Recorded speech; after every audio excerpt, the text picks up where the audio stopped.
Mesmo com queda nos casos de Covid, mais uma morte foi registrada em Tupã devido à doença nesta semana. Acompanhe.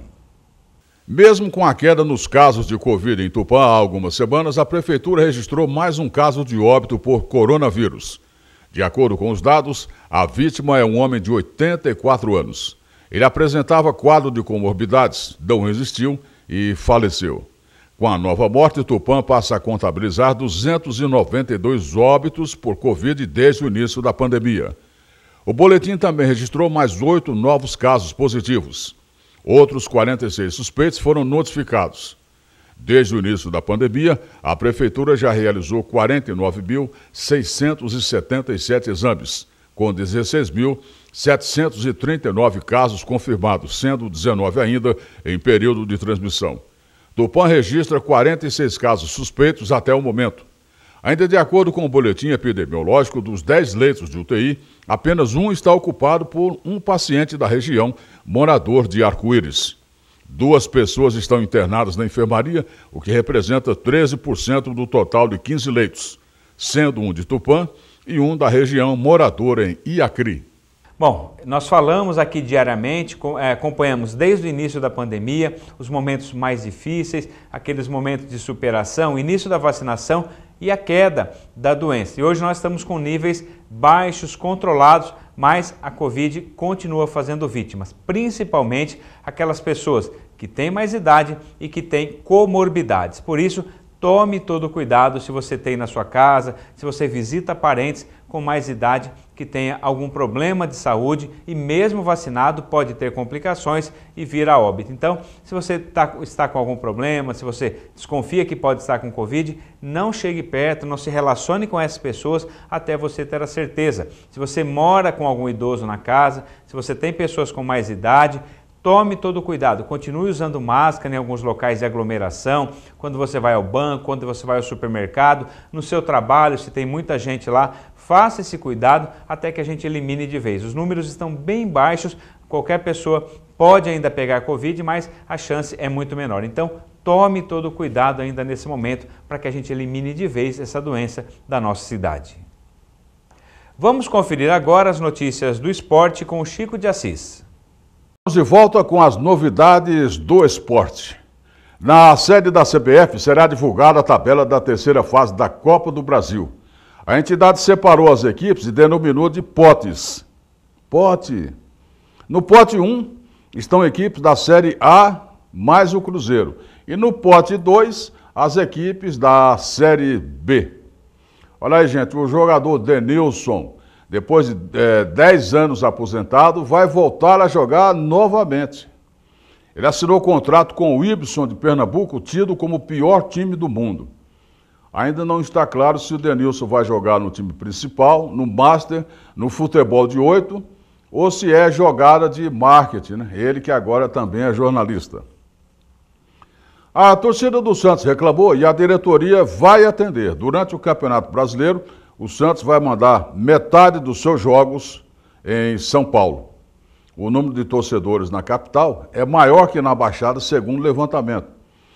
Para você ter uma ideia, com idade entre 16 e 22 anos, em São Paulo, temos mais de 1.600.000 torcedores do Santos. Por isso que os santistas querem os jogos na capital. Aliás, por falar disso, saiu um ranking ontem de torcedores. Esse é oficial, viu? Primeiro de torcedores no Brasil é o Flamengo. 39.272.981 torcedores. Em segundo, Corinthians, claro, né? 32.476.438 torcedores. No terceiro, São Paulo, com 17 milhões. Quarto, Palmeiras, 15 milhões. Quinto, Vasco da Gama, 10.250.374 torcedores. E em sexto lugar, o Santos, com 6.831.832 torcedores. Mas o Santos está assim embaixo? Não, não está. O Santos é o segundo time de todos esses aí que estão para frente, né? Então nós temos aí 100 milhões de torcedores. Ainda vem abaixo aí Cruzeiro, Grêmio, Galo e Internacional. Aliás, por falar em Internacional, o time fez oficialmente uma proposta pelo jogador Lucas Braga, do Santos. Ele quer dar Denilson 3 milhões, Edenilson, 3 milhões em dinheiro e a quitação de uma dívida que o Santos tem pela compra de Sacha. A dívida vem sendo paga e o Santos não quer pagar agora, vai continuar pagando mensalmente e quer 30 milhões em dinheiro. A diretoria do Santos busca reforços. Dia 9 agora estreia no Brasileirão contra o Fluminense no Maracanã. O jogador Emanuel Martinez, atacante do Barcelona de Guayaquil, está acertando. Maranhão, volante, já foi contratado e amanhã chega um volante do Guarani do Paraguai para exames. Vai encher de volante o time. Mas aí, quando tudo parece caminhar para a normalidade, vem uma bucha. A DIS, empresa de gerenciamento de jogadores, entrou na justiça e bloqueou tudo do Santos, no montante de 15 milhões e 700 mil reais. Em 2010, o Santos vendeu o jogador André para o Lokomotiv de Kiev e não pagou 25% que a DIS tinha direito. Aí, né, fazer o quê, né? Gente, o técnico Abel do Palmeiras é tido como substituto de Tite na seleção brasileira. Ele renovou com o Palmeiras com uma cláusula que o libera sem multa se aparecer chance para treinar alguma seleção. Então ele está de olho já, né? O Tite já disse que vai sair depois da Copa do Mundo. O Abel assinou até 2024 e vai ganhar por ano 6 milhões e 700 mil euros por temporada, né? O que dá mais ou menos 4 milhões de reais mensais. Só lembrando que 2 técnicos brasileiros já dirigiram na seleção de Portugal também.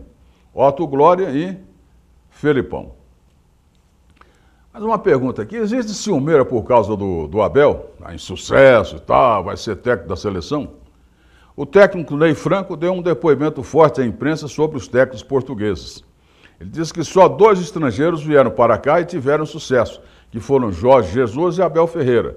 Vários outros não tiveram resultado. Os treinadores brasileiros estão muito sentidos e isso não pode ser motivo para se entregar. Faz parte de conviver com a crítica, mas não pode faltar o respeito. É isso aí. Muito bem essa declaração do treinador. Gente, vamos falar agora de um outro assunto. Esses portugueses que vieram com Jesus e Abel pegaram times galácticos, hein? Pegaram time com jogadores famosos, ricos, né? Mas e esse português que está no Corinthians? Vai durar muito? Parece que ele é assim meio, né? Meio, não sei. Ou foi porque o Corinthians perdeu? Já a gente fala sobre isso aí. A Liga Regional de Atletismo está divulgando a programação das provas da primeira etapa nas categorias de 8 anos, 9 e 10, 11 e 12, 13 e 14, 15 e 18 e acima de 19 anos. As provas serão realizadas de salto em altura, é muito boa essa prova. Nós teremos também ainda as provas de salto à distância, arremesso de peso, lançamento de disco, salto de altura e revezamento. Essa liga está movimentando bastante o atletismo em nossa região, revelando atletas em todas as modalidades. Parabéns aos dirigentes. Voltando à seleção, o treinador Tite já disse que deixa a seleção brasileira logo após a Copa do Mundo. Mas ele não vai ficar parado não, viu? Já tem tudo acertado com o Arsenal da Inglaterra, que ele ofereceu 2 caminhões de dinheiro. Aí ele vai mesmo, né? E o Campeonato Paulista, vamos falar agora do Campeonato Paulista. O campeonato prosseguiu nesse final de semana e nós tivemos aí o Palmeiras derrotando o Bragantino por 2-1 no sábado e no domingo. O São Paulo ganhou do Corinthians por 2-1. O destaque desse jogo foi o público pagante, né? 53.924 pagantes viram o São Paulo quebrar um tabu de 22 anos. Que tabu que é esse? 22 anos sem eliminar o Corinthians, sem eliminar o São Paulo em mata-mata. Né? Foi coisa de doido, né? Mas e as finais? O Palmeiras quer a final no sábado, o São Paulo quer no domingo, como manda o regulamento. Leila Pereira diz que o regulamento não fala isso, e aí fica a dúvida. Mas o jogo de ontem, gente, mostrou um São Paulo bem armado, disposto, tático, enquanto o Corinthians nem parecia o Corinthians, né? O treinador do Timão começou a ser colocado na frigideira. Vem aí a Copa Sul-Americana, a chamada Libertadores B. O Santos está no grupo C, juntamente com a União de La Calera, do Chile, Banfield, da Argentina e a Universidade Católica do Chile. Só avança o primeiro colocado, ou seja, tem que ganhar. Começa no dia 6 de abril e termina em 26 de maio essa fase de classificação. O São Paulo está no grupo D, juntamente com o Jorge Weissmann da Bolívia, Ayacucho do Peru e Everton do Chile. Estão ainda na Copa do Brasil, aliás, nessa Copa Sul-Americana, Cuiabá, Inter, Atlético de Goiás, Ceará e Fluminense. São 32 equipes participantes e 7 são brasileiras. A Libertadores está chegando aí. Nós temos no grupo A, Palmeiras, Emelec do Equador, Deportivo Táchira da Venezuela, Independente Petroleiros da Bolívia. No grupo E nós temos Corinthians, olha o Corinthians entrando bem, gente. Corinthians, Boca Juniors, Boca quente aí, hein? Deportivo de Cali da Colômbia e Always Red da Bolívia. Nós temos ainda na Libertadores, Atlético Paranaense, Bragantino, Atlético Mineiro, Fortaleza e Flamengo. Gente, obrigado pela audiência e, por enquanto, é o que há. Obrigado, Chico, pelas informações sobre o esporte. Vamos à previsão do tempo para esse início de semana com Gisele Massoca.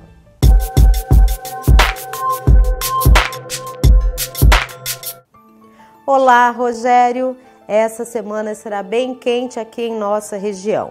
A previsão do tempo para Tupã nesta terça-feira é de sol com aumento de nuvens ainda pela manhã. Faz calor durante o dia e as temperaturas vão ficar entre a máxima de 32 com mínima de 20 graus. Em Adamantina, apesar do sol ficar entre muitas nuvens desde o começo da manhã, o dia será bem quente, principalmente no período da tarde. A mínima prevista é de 21, com a máxima que vai atingir os 34 graus. Na cidade de Pompeia, o tempo segue bem parecido. O sol aparece, mas fica entre nuvens logo pela manhã, mas faz calor durante o dia todo. As temperaturas vão ficar entre a máxima de 33 com a mínima de 19 graus. Eu fico por aqui e volto amanhã com outras informações sobre o tempo. Espero vocês. Até lá! Obrigado, Gisele, pelas informações sobre o tempo. E assim chegamos ao final desta edição do TV Câmara Informa. Lembramos, você pode acompanhar a nossa programação pelo canal 34.3, que é sinal aberto, o canal 10 da Cabonete e também pela internet no site da TV Câmara de Tupã, além das nossas redes sociais. Até amanhã!